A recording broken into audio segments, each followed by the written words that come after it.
فينا نعلي الصوت شوية. علي صوت. هلا أحسن؟ إيه طب. Hello. Welcome to Beirut Art Center. My name is Rahim Nami. I'm the director of the center. أول شيء الحمد لله على السلامة. I heard you were stuck in crazy traffic, but yeah, I'm glad you made it. So happy we're hosting this event tonight. I've been following the Nobel Architecture series since way back. Rafat is a very good friend of mine. He's the editor-in-chief of the publication. And I know that the process of making this very fine print is such a fascinating work of art. So I'm really glad that you guys have chosen to host the launch of the third with Bernard here. So welcome everyone. I hope you enjoyed the talk and the conversation. There's a bar outside after. Feel free to stay in here. And yeah, enjoy.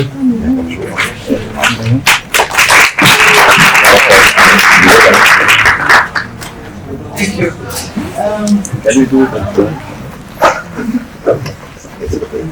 I have a few words to say before we start with the talk. Although you told me to memorize it, I have it actually. So I would say that in Beirut, time moves to a rhythm shaped by constant push and pull. On one side, we have wars, aggressions, strikes, explosions, revolts, assassination, disappearances, endless outside interference, and constant internal instability. That's one side. On the other side, we have construction, reconstruction, survival, and that stubborn determination to rebuild. The city carries wounds, scars you can see, and others you can only feel. And sometimes we got so used to seeing these old scars that the new ones just blend in magically. And yet, in the spaces between all of this, in the pauses, the cracks, the silences, something remarkable happens. Extraordinary talent emerges. Among those voices is Bernard Khoury, a man who, like the rest of us, lives under the judgment of Beirut. The question isn't whether Bernard left a mark. The question is how and why. His impact is as raw and lasting as bullet holes in concrete and the echoes of explosions. But his weapon is architecture, not violence, certainly not violence. His interventions are bold, unflinching, unforgettable, etched into the memory of the city. We speak of urban fabric, of interventions that resist forgetting, of voids that refuse silence in Beirut rhythm, of coming and going, of fleeing and returning. There's always a pulse, a tension between memory and forgetting, and that pulse is the story of Beirut.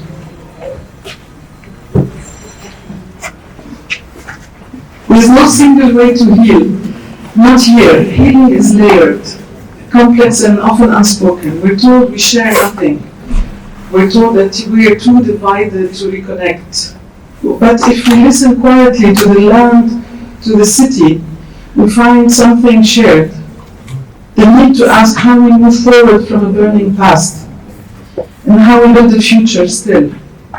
They want us to feel like strangers, and beneath all the noise, we remain connected. To create a space outside the war, in between conflicts and not quite peace, it's more than just imagination. It's a necessity. And how the void becomes part of the city identity. It's a paradox. And in the spirit, this is the spirit in which the book was born. It's not a monograph and not a catalogue of plans. It's not a conventional book on architecture. It's the third volume of Dongola Architectural Series, an attempt to give form to memory, to impact, to resistance to architecture. I want to thank Bernard for his time, for his generosity, and for sharing a story that still resonates with urgency. And thanks to his team, whose collaboration made this absolutely possible. To everyone who brought this project to life, I'm deeply grateful. And on the panel today, of course, we have Bernard Khoury, Khalil Joreige, fantastic artist who knows a lot about memory and Beirut and reflection. Harb, writer of book Culture Critique. And Christele Harrouk, architect, urban designer, and editor-in-chief of Art Daily, moderator of this talk. Thank you all for being here.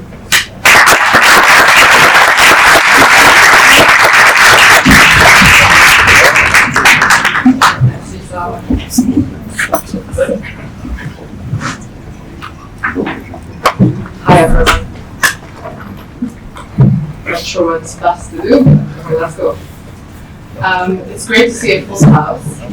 This evening isn't just about celebrating a book and echoing what Zaha was saying. Provoking the Territory is not a retrospective, and it's not a monograph.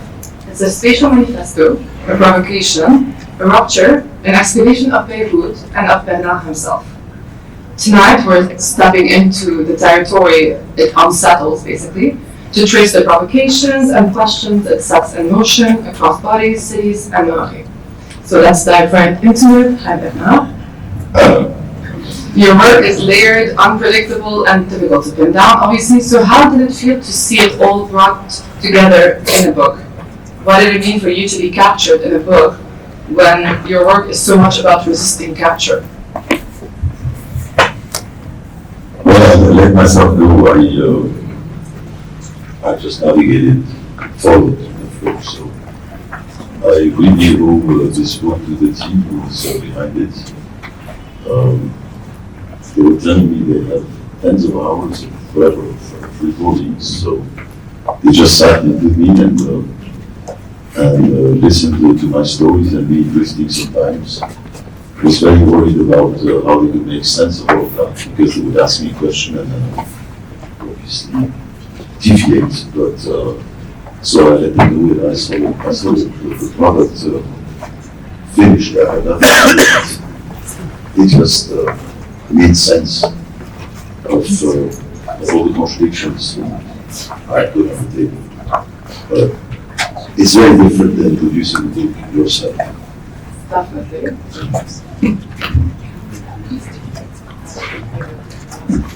Okay. Yeah. Okay, maybe you could also tell us a bit, how do you make a book about someone whose entire practice pushes against the linear, the categorization? Like what structure, or maybe an unstructured, did you use to hold Bernard's complexity without actually simplifying it? So, I know I'm short.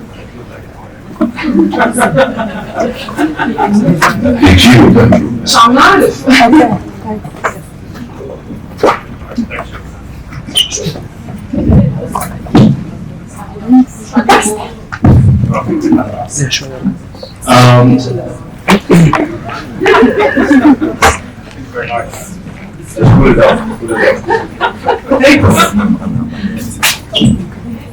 Max?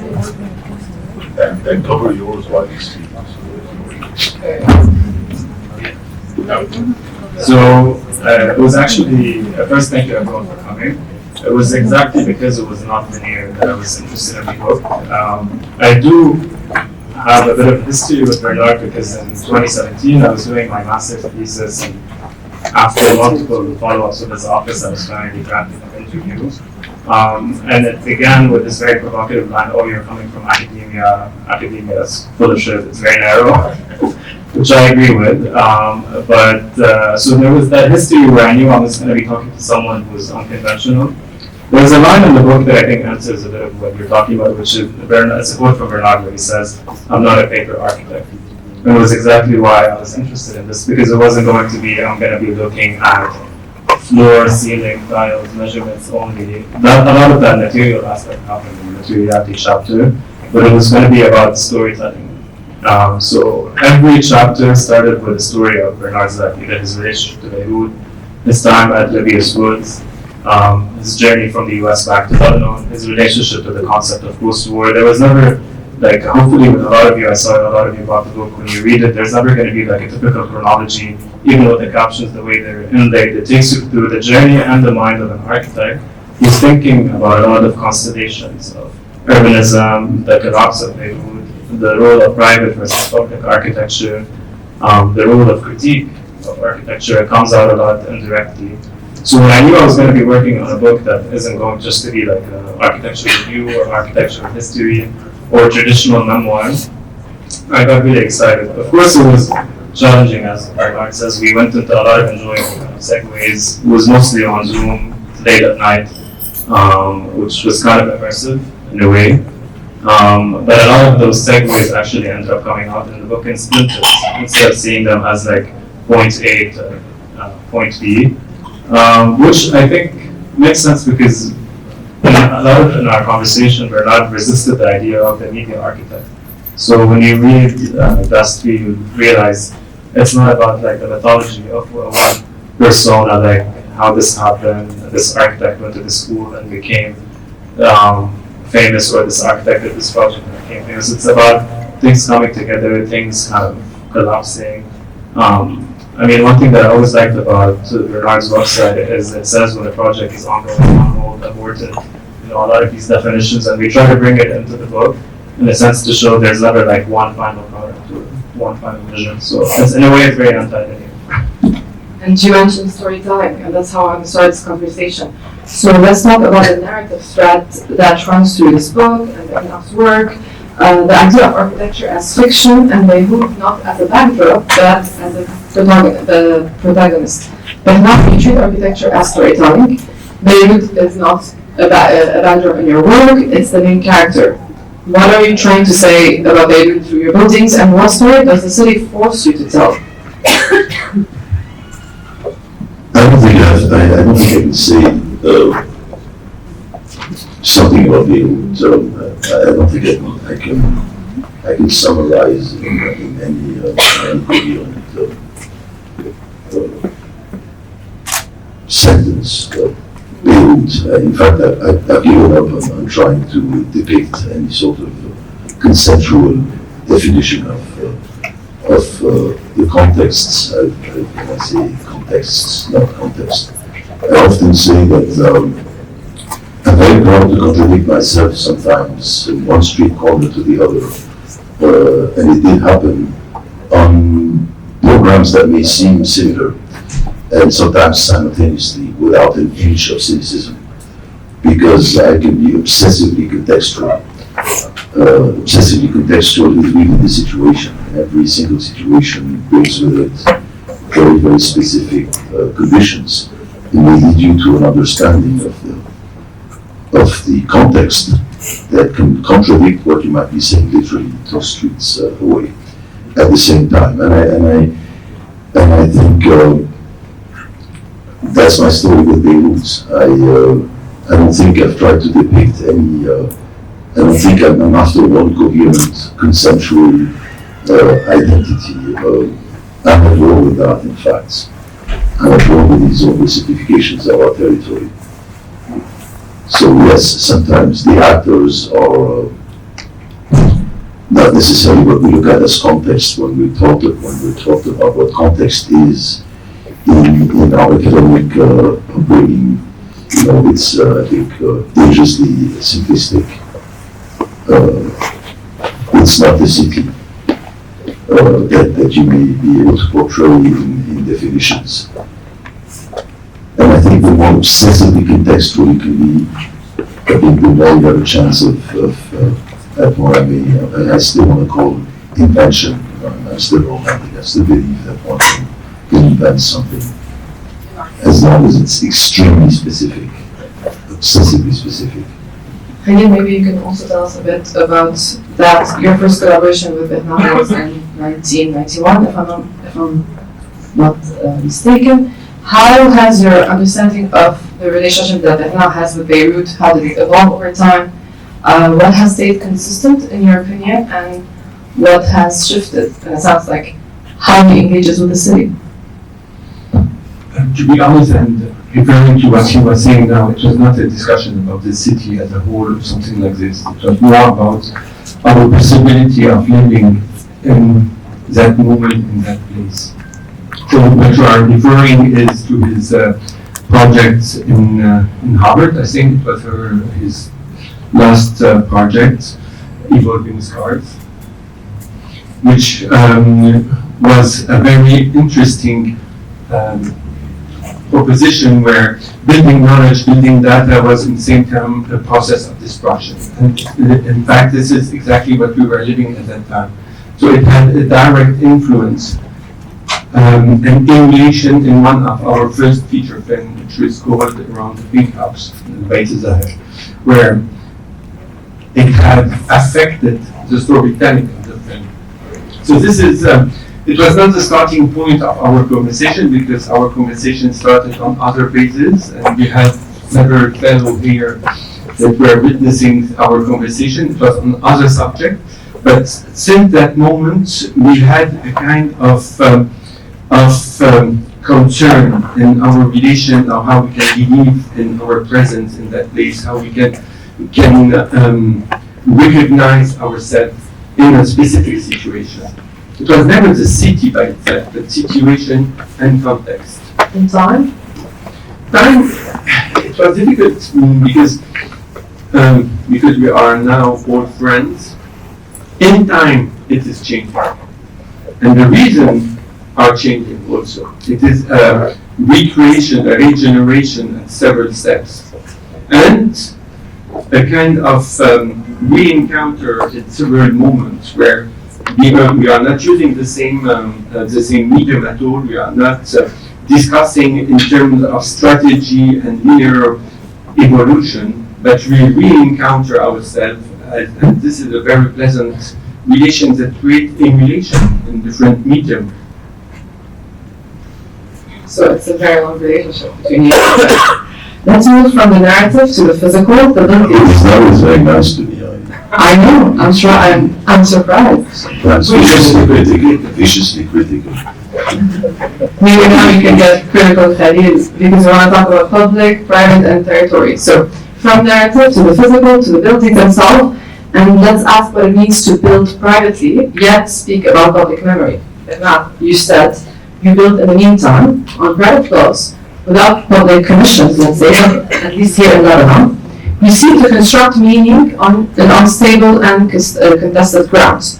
Do you consider this as an opportunity or as a resistance, or a new way of engaging with the territory as a battleground rather than a background? That's a long story. You know, upon coming back to this territory in the early 90s, I had very noble and very I was a good guy, I had good aspirations. So I thought we were going to be, I was going to be one of these soldiers behind these public projects, because that's what we learned at school. You know, in the European culture, if you build for the public, you're a good person. If you've only built for the private sector, you're a bad architect. History does not, will not remember you. And that's the kind of condition that I came back to this territory back in the early 90s, and we have to understand the naivete of a young kid coming out of the academic cocoon, having spent a bit too much time in this cocoon, and then comes a disillusion that lasted years. So that's the story I keep telling. 16 aborted projects. You get pregnant 16 times, and you abort 16 times. It's quite painful, to the point that I almost gave it up. And that's well, also because there were no public commissions. What I thought was going to be a reconstruction process never really happened. We didn't rebuild the nation. Obviously, it's easy to say now, in retrospect, 30 years later, but at the time it was difficult to understand.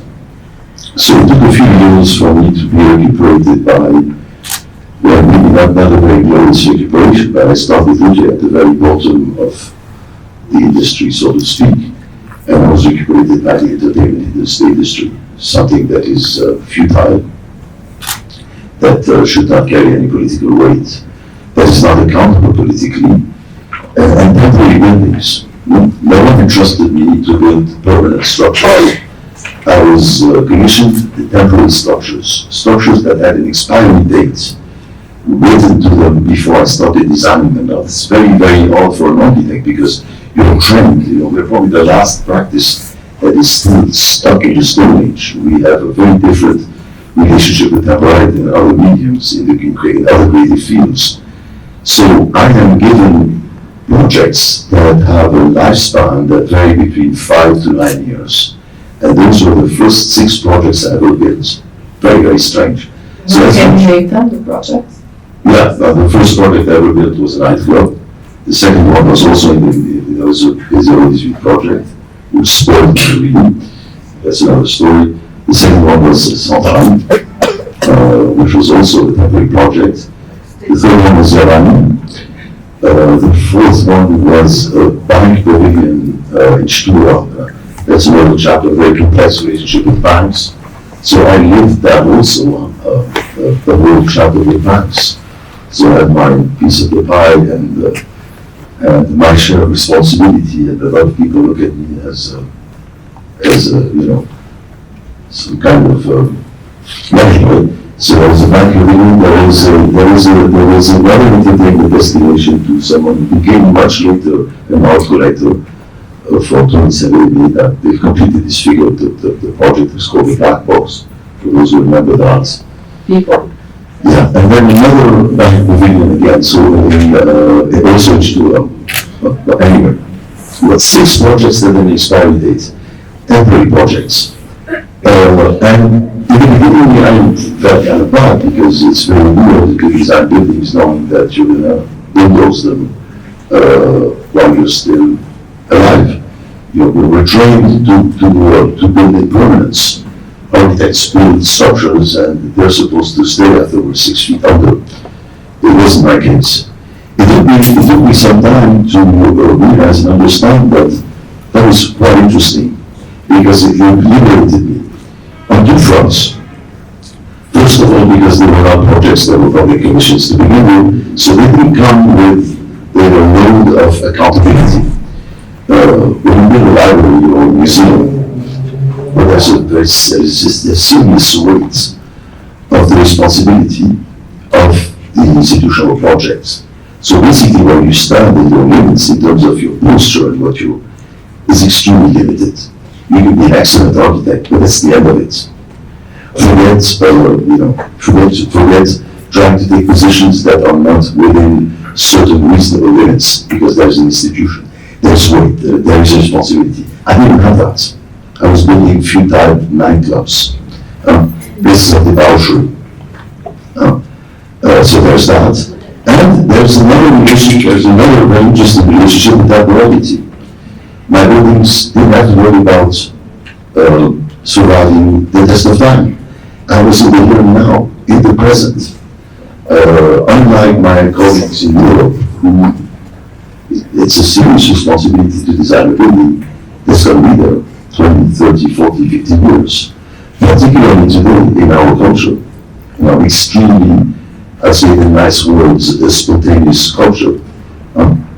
So I had a very special relationship with temporality and a very special relationship with my status in terms of me dealing with political issues. And that liberated me a lot. It took me a while to understand that. And I enjoyed it very much. And then I looked at my colleagues in the West and stopped envying them for building museums. If anything, had a little smile, because I thought they were still stuck in the Stone Age. And they were very good guys, very good public servants, serving, agendas that were already very clearly marked and were very clear limits. It wasn't my case. So I was spoiled in a way and I abused of it. We're going to go back to that, definitely, but I just want to ask MK, from your perspective, from the book, can private architecture still have public power? Yeah, I think, that's a very important question, especially in the context of a city like Beirut, where 90% of it is private. I think when we started the conversation, we were talking about how in the late Ottoman period, early colonial period, a lot of Beirut's urbanism was happening through families donating plots of lands to turn into roads. And Bernard was talking about that, how there's always been this kind of feudal relationship between public and private. in Beirut, not necessarily at war with each other, but with a complicated, like, where does the line stop between public and private, or start even, in Beirut. And then I think to go to like PO18 and speak about the temporality of power, I know maybe you don't want to focus on this project because you've had so much attention on it in general. But there was something about the architecture of power, even though this is technically a private nightclub that you'd have to pay to enter or buy a drink. I'm sure many of you here in the room have interacted with it in some way or another. But there's a ritual of like power in relationship to Beirut that's very specific, I think, to that nightclub. Like first, the location. It's Bernard, I think, calls it an instrument of pleasure. I like to see it as like a site of both forgetting and remembrance at the same time, and I think that's very important for like conceptions of architecture and power. But the descent into BO18, in particular, the ritual of it, as if you're entering this kind of disappearing, anonymous place, and then suddenly through the music you enter the nightclub, and there's this kind of dissemination of colors that are very specific, and the elevated bar that takes you now into kind of like a bit of pleasure and luxury. And then the roof retracts, the night ends, you go back up. You're situated in Beirut, there's the highway, there's the Khoury Mosque, there's Forum de Beirut, it's a bit of an ugly highway. Beirut is real again. And I think in the span of what, like 5 hours, you're experiencing so much in your relationship to your city, or maybe even as a visitor to Beirut, that a lot of public spaces might not be able to offer in that experience, because you experience both kind of the anxiety of being in Beirut, but also kind of the pleasure of being in Beirut at the same time. And I think in the context of Bernard, what I like is the frankness about private versus public. It's not about like a public commission is always wholesome, because a public commission can also come from a bad public owner. You know, it doesn't mean like private is always bad and public is always bad, and vice versa. That binary is too simple. But in terms of like if we look at some of his buildings, the way they interact with the public, I mean, some of the plots, one in particular that we focus on in the book, has these balconies that wrap around, where you enter your house from different spaces, and it's as if he's imagining you're kind of like running around the city in a hysteric way to enter your house, you know. So there's that fun kind of like you might be from a certain class and buying this house, but Bernard is also forcing you to kind of interact with the city you're from and the neighbors.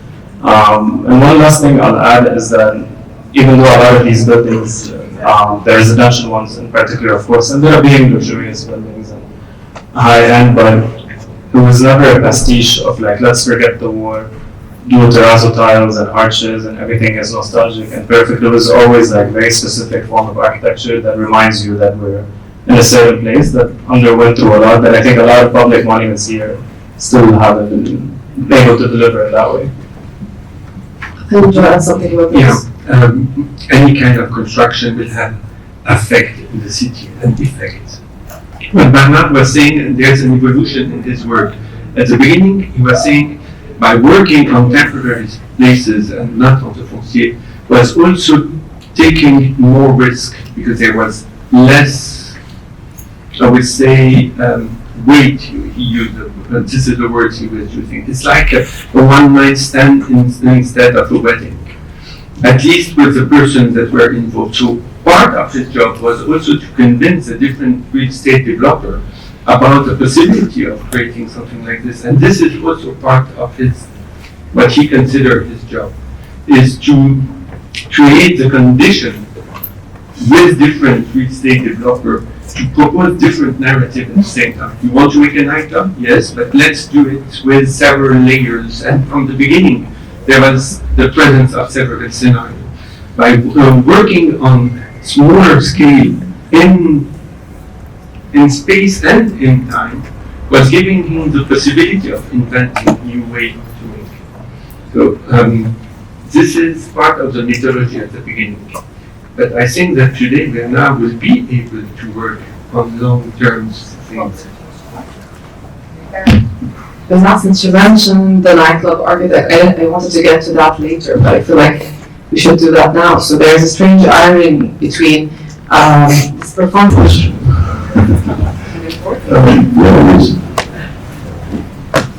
I've given up on the entertainment sector when I started waking up to the fact that the neighbor was sticking to me, and there was a monster that was created. It was not exactly what I was after. And the local circulating was not necessarily after a while. I was very young, I was barely 30 years old. And so those are pure help at the beginning, but it didn't allow me to understand that there was a dangerous simplification here, and there was an instrumentalisation. So I've given up on the entertainment and had several chapters after that. And it's interesting to see what the media expects from you. Obviously, the entertainment chapter was very juicy, was very easily digestible, could circulate with sensation, and could be very easily linked to a certain perception of the territory. It was not necessarily as simple as, what I was after was probably far more complex than the way it is recuperated. So I've stopped that. And because of the media circulation, obviously the banks come. Because they're smart, and they understand the importance of that.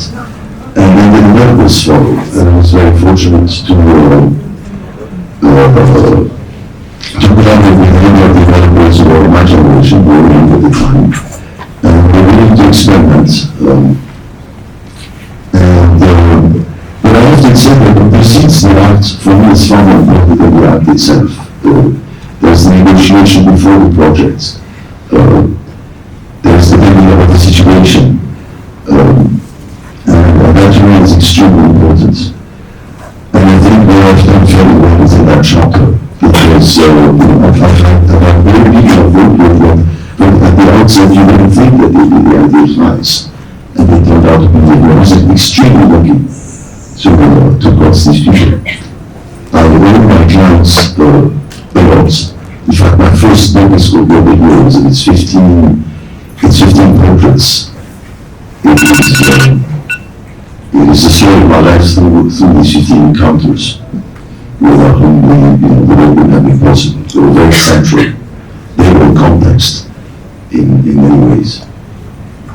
Khalil, you've observed that work very closely. As someone who doesn't have a fixed style, talked about it, who performs architecture as much as he builds it, and who operates within time. Do you see that work as do you see that work as parents? Does it have like a coherent architectural language? Specifically because now we're talking about private commissions. Is it something more unstable, contradictory? Are they very emotionally based?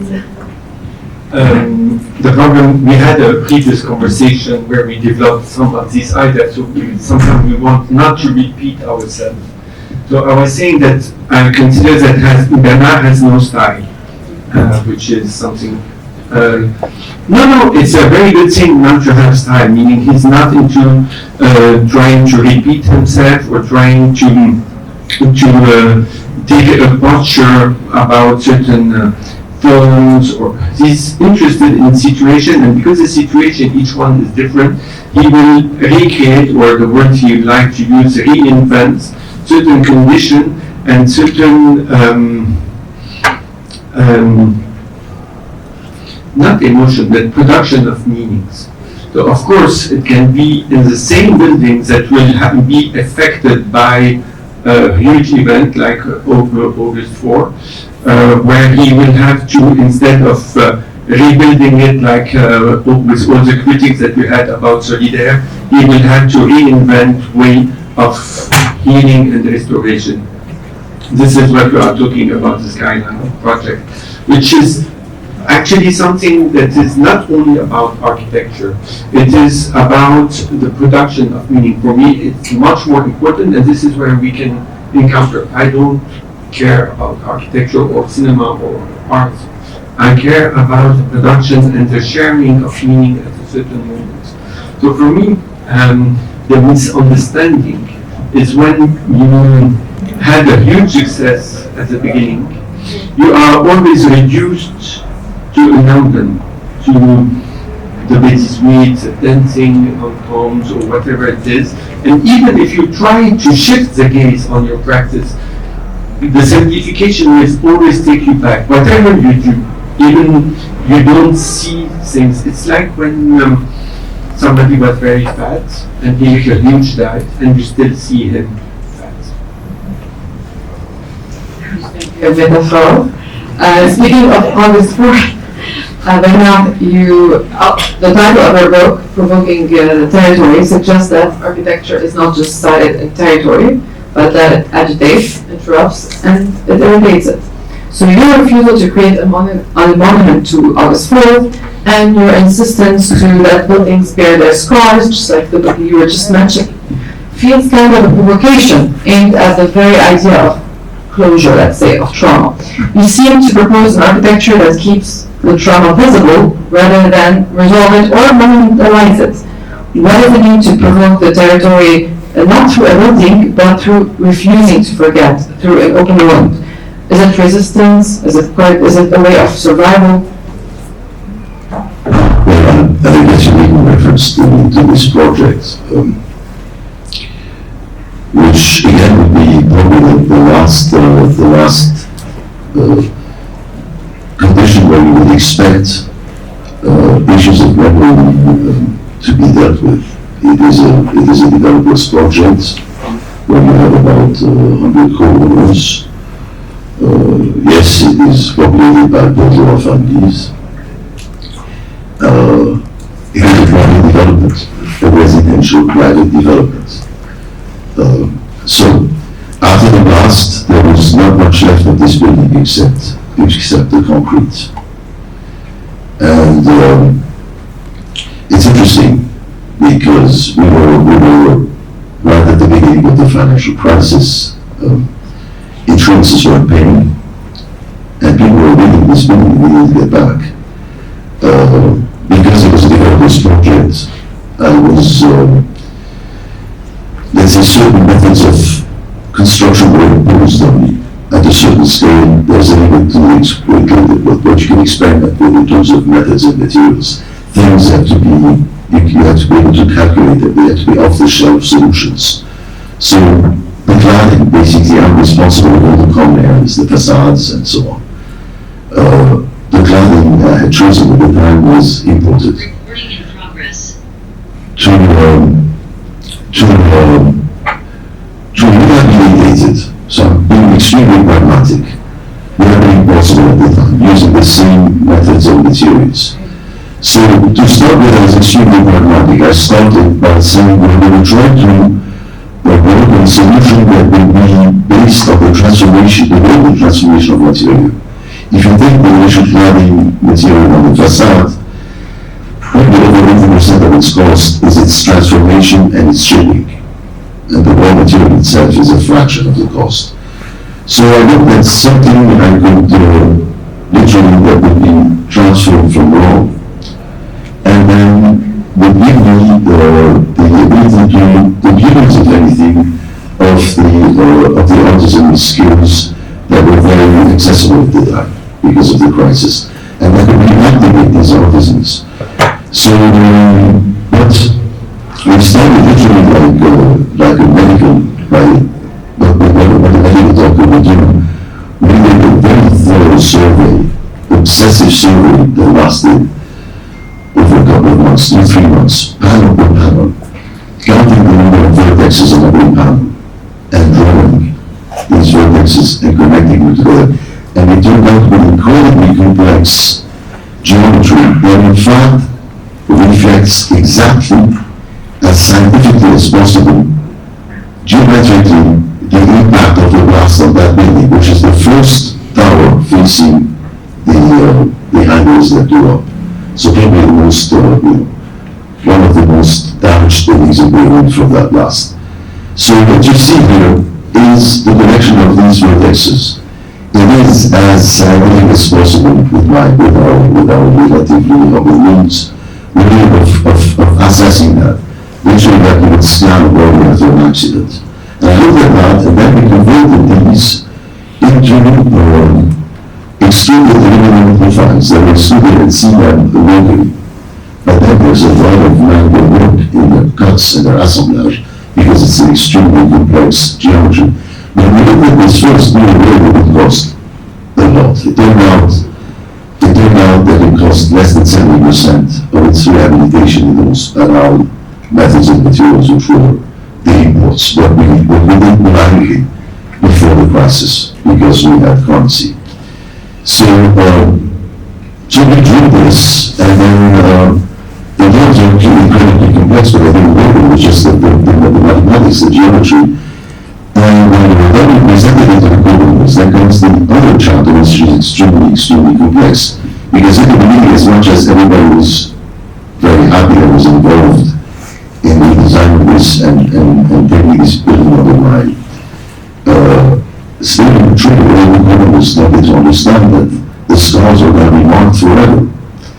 And in order to change the aspect of the building, we have to collect over 75% of the votes of the co-owners to change anything from its original status. And they started withdrawing, and I had less than 75, and the numbers were dropping.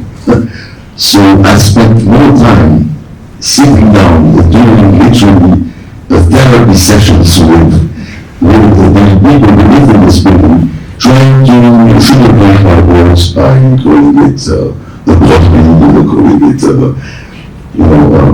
all sorts of very nice terms, so that they just remember.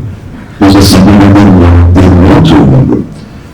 But finally, I drive by every morning going to the office, and I'm thinking, after that downblast, nothing was done, obviously in the absence of the state or any consensual history began in our inability through our institutions to direct anything that marks a certain point in history in consensual terms. And it's interesting that once again, it's story of my life, in the least expected context, there's a trace of the past. Maybe not a lot of people know that. They look at the building, some people think it looks good now, but they don't know what it is. Although I think it's pretty straightforward, I mean, it's pretty obvious what it is. I even left my notes by stencils on the facade. It's incredibly complex metalworks that end up costing less than the stupid composite aluminum panels that everybody uses all over. So it is also rated in the plant that they activated artisans who at the time there was no construction going on. And this is where I think, besides just issues of memory, even in relationship to the industry of construction, architecture can be a beautiful art by resisting universal recipes and methods and materials, which I have a problem with. Okay, then you're building hold onto pain, but not in a nostalgic way, in a very competitive way, I would say. Do you see that now as architectural scars as a form of preservation, a way to refuse forgetting without slipping into nostalgia? I think definitely a lot of it is reservation, but a lot of it is working within Beirut's core, which is already very fractured and kind of precarious. I mean, Beirut's a very precarious city, and I think a lot of Bernard's projects, even beyond this one that was impacted by the blast, kind of embody this pain of working within the city. However, we did have an emotional kind of moment talking about this, I think, near the end of the interviews, where in relation to kind of Beirut and the whole concept of kind of suffering and how architecture relates. And there was an important point that came up, which was after the economic collapse of Lebanon, Bernard viewed it as the end of the post-Tariq Accords period. And then the Beirut blast came, and we were in a financial crisis, and he was saying that before, a lot of his architecture was in opposition to kind of the other dominant force in Beirut, which was reconstruction, tidying up, cleaning up, and hiding things as much as they can. But now everything had become kind of like an open beast, or behemoth in a way.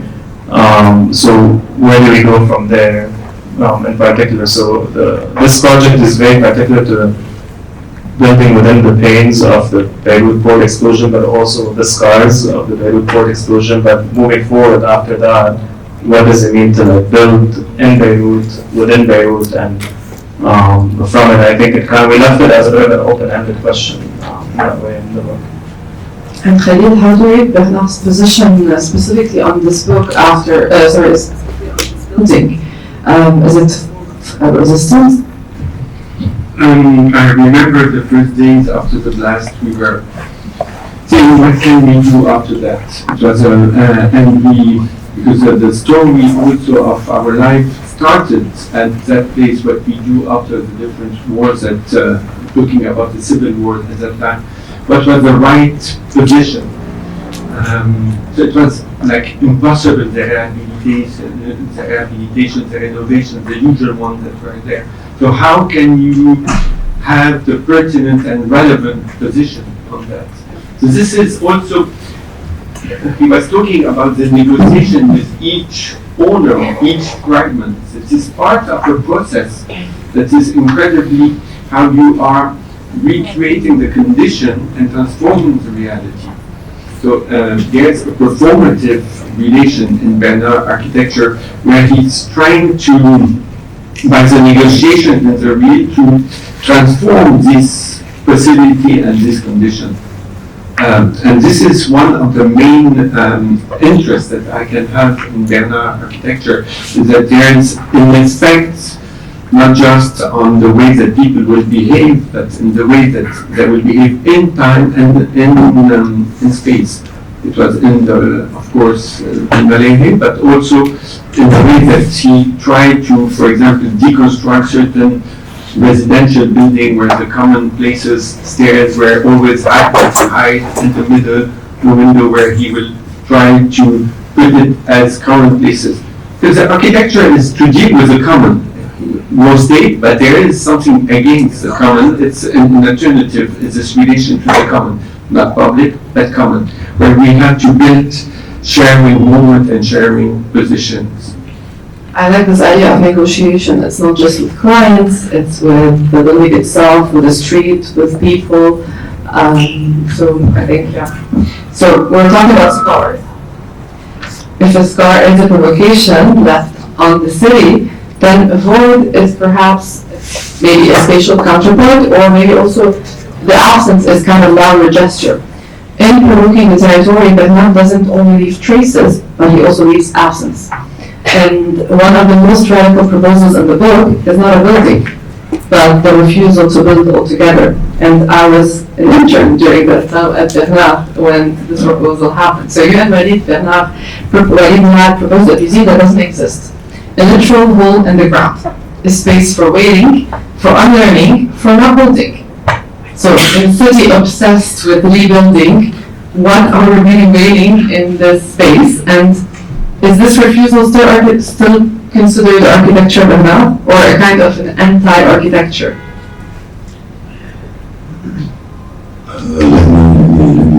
I thought I had built this project.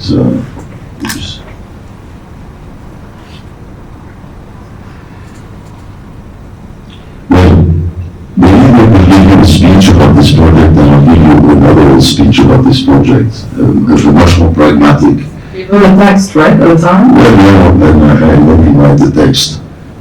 I did the drawings.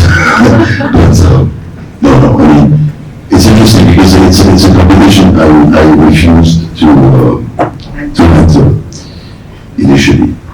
Well, first of all, because I don't like competitions. I think you cannot negotiate in the competition. And I was talking earlier about what precedes the act to me is incredibly important.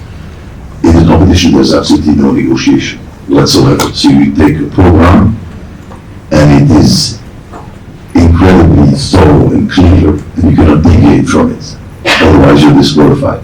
Must have done about 10 competitions in my life. I was disqualified of all of them, completely. Simply because there's no possibility of negotiation. So most of the time, my answer is about the question itself, yeah, the condition, the project, its meaning prior to the act. And then a lot of my friends cannot turn your back to such a situation. I was very busy at the time, and there were like 10, 12 other teams working, and literally 2-3 weeks before the end, we met in Beirut, and over a drink, we decided to go at it, about the conversation. And I decided to do 3 days in my office with a few interns and colleagues, but that was the end of it. And that's all we did. So we did as a statement, and but we meet obviously on the core of the issues. So we meet as a statement is very well expressed in the text. But I have my take, and I very seriously say that it was certainly the most pragmatic answer to the question. And I repeat it, and I keep repeating it. It's been for 10 years now, and I'm still absolutely convinced. Now, we have a very pragmatic architect telling me that the excavation is 5 to 7% max of the cost of construction to begin with.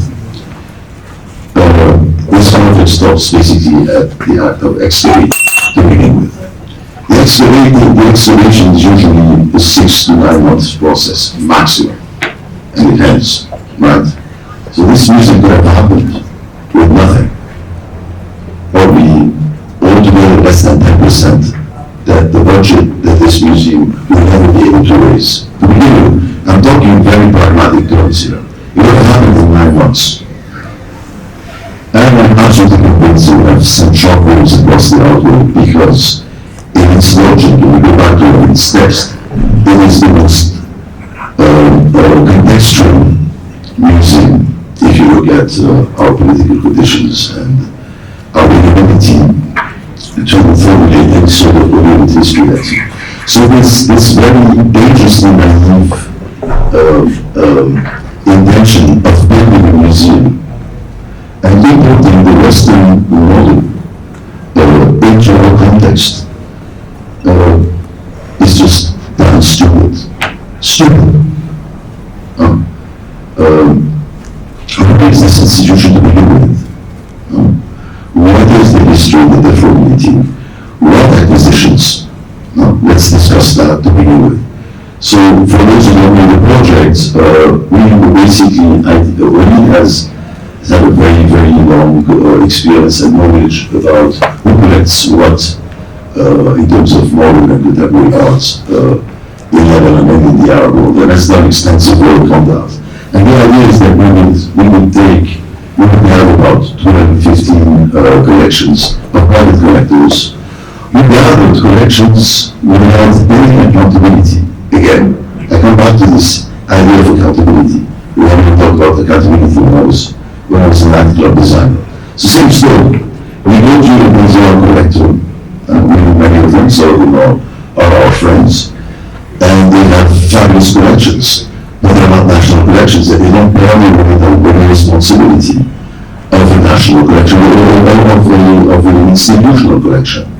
You take these 15, and in fact, they represent the very intricate and incredibly complex and incredibly impossible to depict cultural and political context we're in today, in their contradictions and in their lack of accountability.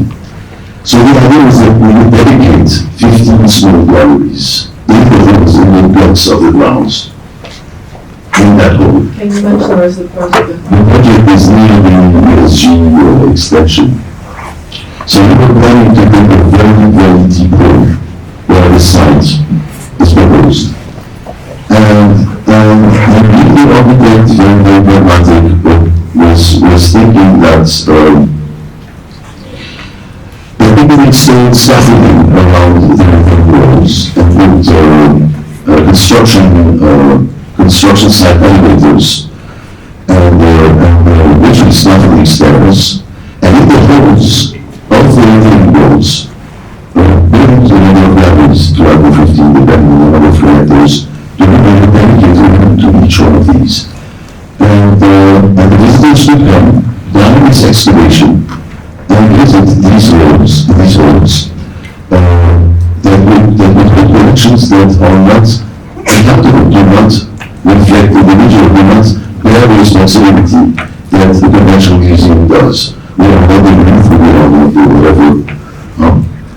We have not been able to agree on the very basis of any beginning of conceptual history of this territory. We are really the Beirut Museum. And I think the architect has to have the right to ask this question and not answer the program automatically. Because if you do that, then you've basically given up on the relevance, the political and cultural relevance of the rights.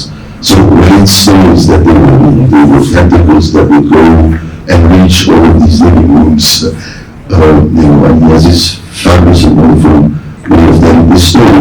But I was looking at something that was very pragmatic, and I represented it like I wanted to talk to just like with numbers and what was Khalil's take on that project itself? that's you. Okay, sometimes you have two very good friends where you respect their practices. And you are suddenly, you see, actually I think that the project, like the way Bernard is trying to present it is very seductive, but I was expecting more, especially on the architecture side. And for a person who is interested in excavation, we had a lot of conversation at that time with Khalil and Bernard. I can feel the statement of such a building very important at that time, especially towards the competition by itself. Now, after that, I think it had been hijacked in the artwork more. But this is for me. That's your memory, that's not me. Okay, so this is very interesting, and this is also about the possibility of the book. So when suddenly you reinterpret other layers, shift the gaze on certain reality, taking it into new perspective, maybe I will be able to read it in your words in a different way from what I saw till now. So maybe MK can tell us, in the sense, is refusal architecture? It's a tough question. Is refusal of architecture, I mean, it depends. I think in the case of this project in particular, I think so, because I mean, if you're looking at it as a territory, the way it was conceived as well, it's literally plunging into the ground, as if you're kind of looking at the artscape and the private sphere almost like Dante's Inferno. So there was a very bold statement, like in terms of refusing to be the museum that's collected or the standardized museum. And I think putting it in the context of the book, but also like post-war museumification of Beirut, you know what I mean, in terms of how everyone was obsessed to collect and create museums and the promise of more museums. It has that kind of radical statement to it, I would say. Okay, Bernard, you said something in the book that I really like. If I don't reinvent myself, I'll become sour. So we talked about here, like you're dealing with refusal, but now let's look a bit forward. And what does reinvention look like after, let's say, decades of opposition? Well, I'd like to think that I'm always not reinventing myself. I hope so. But you do repeat yourself sometimes. You get certain reflexes, certain muscles are better than others. You might be good at certain things. You might be tempted to repeat certain gestures that you've mastered. But I think I've resisted that quite well. I just hope that won't stop. Maybe that's what Khalil also meant when he said, when he talked about style.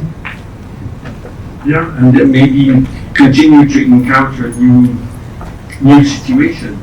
Our world is changing so drastically and radically. Even the question of powers, of course, let's say that the negotiation with the powers, they are changing in time, And here, even the notion of power. That's it. Like, girl, that's. Micro.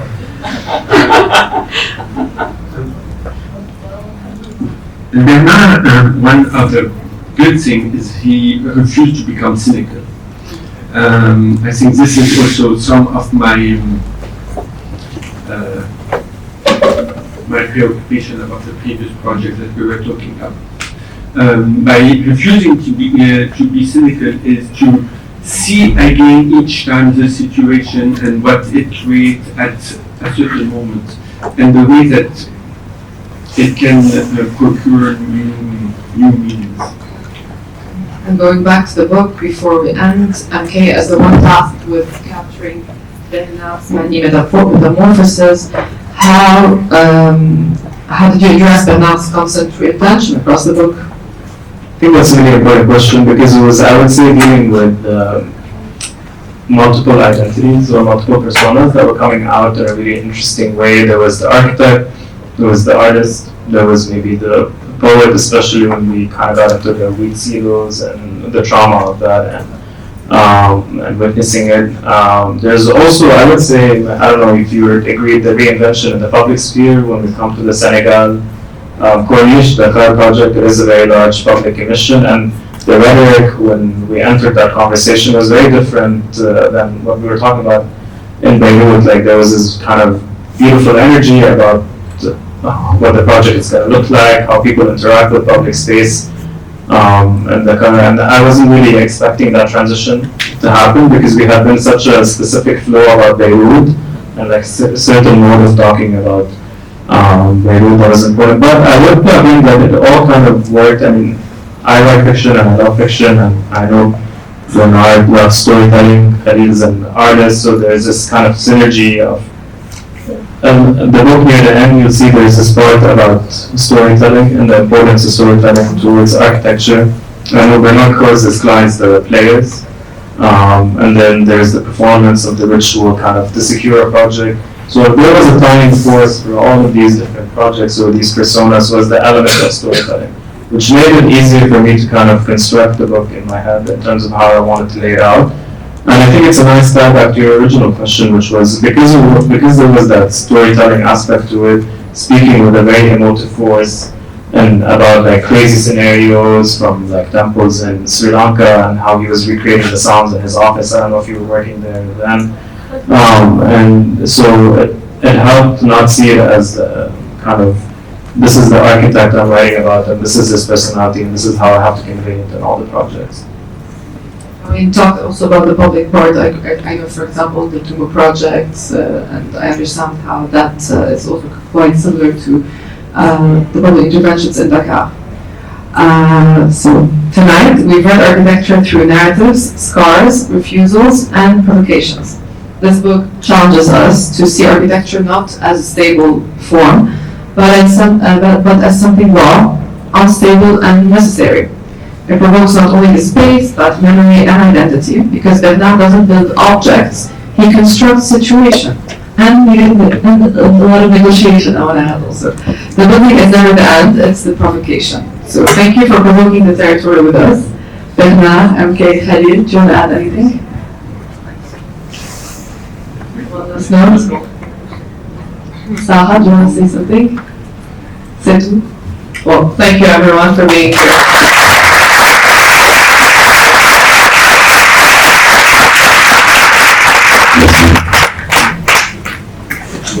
Merci.